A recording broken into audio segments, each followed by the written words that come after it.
Over the next few minutes, I'm going to show you how to totally fuck up your business. I mean, properly fuck it up, because I see people making these mistakes all the time, and I thought it might be valuable for you guys if I point them out. So let's hop in. Let's start with the first reason your business is going straight to hell. No signed contracts. Signed contracts are your lifeline. They keep everything in check for both parties, the terms, the expectations, and the responsibilities as well. And yes, they might seem like a bit of a pain, but actually they're protecting your ass. Not only does it set the stage for a successful relationship between you and the client, it also sets boundaries too. So 3 things that you can do really easily, especially if you've got a repeatable delivery or fulfillment process. Firstly, document and list out every single step and every single responsibility that you have, then list out the clients as well. Next is research a couple of platforms that you can use for electronic signature, so you can do it all on autopilot and you don't have to fax copies like the fucking 1980s. I recommend either DocuSign, or the platform that we use is called e-signatures. You just buy credits. And the last thing you want to do, number 3, is actually speak to someone in a legal position about your contract as well. Because I've signed up to a few things in the past where I've been sent a contract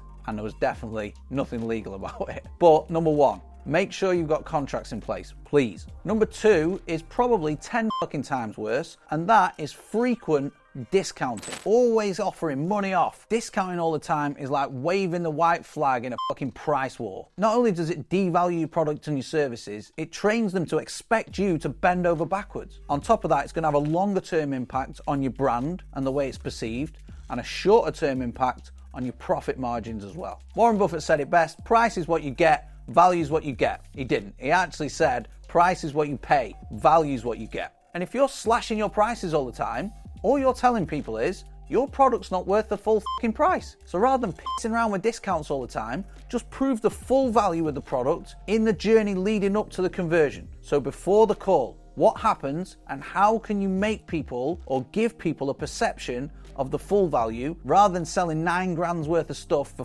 $47. Don't get me wrong, occasional promos and campaigns to like attract new customers, or if you have a product, maybe clear some inventory, are absolutely fine. Just don't do it all the fucking time. Number 3, selling multiple offers.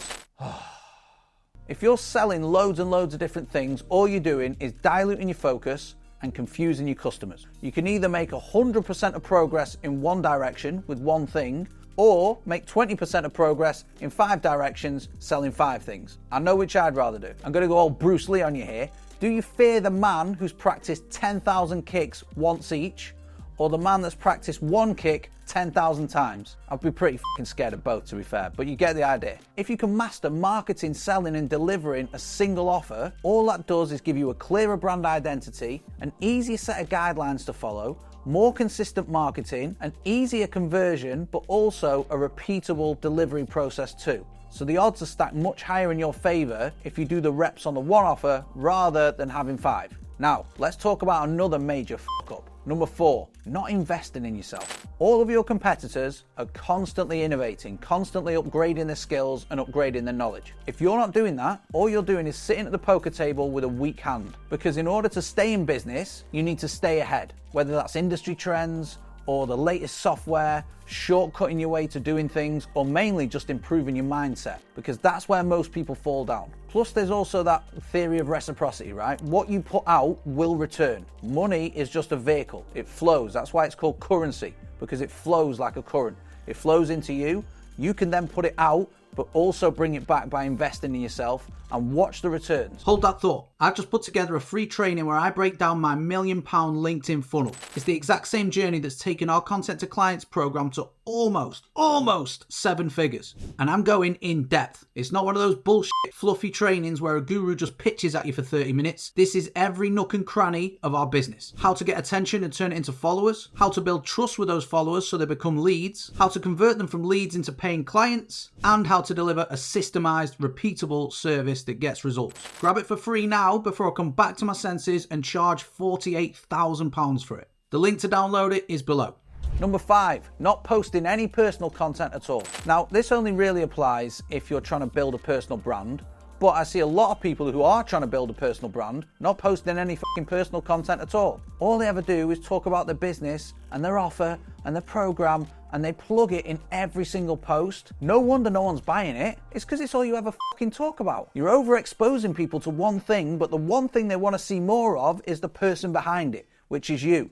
What makes you weird? What makes you funny? What makes you stand out? What's the worst thing that ever happened to you? What do you like? What do you hate? What are your opinions? What do you feel strongly about? If you don't share stuff like that, your business is just another faceless entity. Stop hiding behind your logo and your product and put your real, true, authentic self out there, because that's what's going to build a much deeper connection with your audience than just talking about the coaching that you do or the accounting services that you've got or whatever. So if you want to get the ball rolling on the personal brand side of things and you're not doing it currently, just split your current content in half. Do half business, half about you, and only reveal as much as you want to, but just let people know the real person behind the business. Mistake number 6 that will fuck up your business: trying to be on every single social channel. So many people I see are trying to post on every platform, trying to sell everything to everyone. Worst idea ever, because every social platform has different nuances, okay? And you have to learn and master each one if you truly want to get the most out of it. Let's say you've got a carousel post. If you post that on Instagram and on LinkedIn and on YouTube, which you can now, you're going to see massive variances between all three.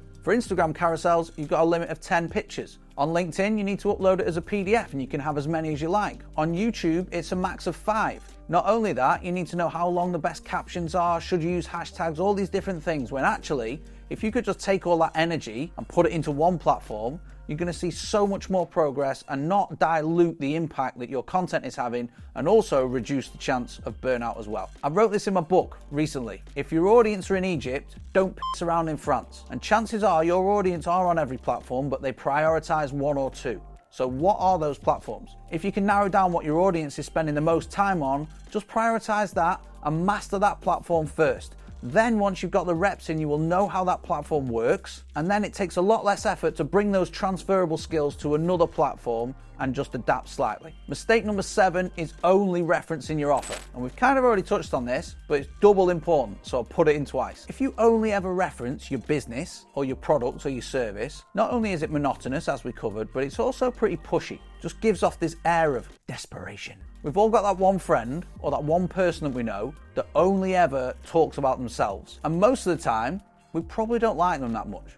Do you want to be that person, but on social media? I'm guessing not. So as we touched on, balance that stuff out. I'm not saying never talk about your offer, because there are people that do that and then they wonder why they aren't getting any sales. But also, on the flip side, there are people that only talk about it who are still wondering, why aren't I getting any sales? What you need is balance. A nice split between entertaining, educational content, but also emotional and logical content, and business and personal too. So I always recommend to our clients only referencing your offer a couple of times a week. If you can do a bit of product placement and like shoehorn it in a couple of other times, that's cool. But let's say you got 7 posts, you probably only want 2, maybe 3 of those to go in and talk about the offer in detail. You have to trust that the other content you're putting out, the personal, the emotional content, is going to build the emotion that will bridge the gap between someone being interested and someone actually trusting and liking you. Mistake number 8 is probably the worst, and that is focusing more on the marketing than you do on the product. Imagine spending $1,000 on your best mate's birthday present, but you spent 990 quid of it on the wrapping and the bow and the card, rather than the actual present inside. And when your friend receives this gift, they're like, oh my God, it looks amazing. Then they open it and there's just some crumpled up, rusty old tenner. Because that's what you're doing when you prioritize the marketing over the actual product itself. Because marketing will get people in the door, yeah, of course, but a good product will keep them there. If you create a subpar product, all it's going to do is create negativity, and negative word of mouth spreads very, very fast. You want your product to be that good that it practically markets itself. And trust me, I'm speaking from experience. We engineered our product from the ground up based on some research, based on me having been in competitor programs and pulling out the best bits, and also making sure we didn't repeat the mistakes, which there were a hell of a lot of. And now we get so many referrals, okay? It almost sells itself without us having to, and that's the exact stage you want to be at. We wouldn't be there right now if we had a shit product, if we weren't getting people results, if we weren't holding them accountable, if we weren't giving them a roadmap and showing them exactly what to do. And that's what you need to consider for your business, because it's all well and good spending money on ads, getting people through, but if their experience just falls flat on day 2 of working with you, your marketing has not delivered on the promise. And ultimately, that is going to f up your business.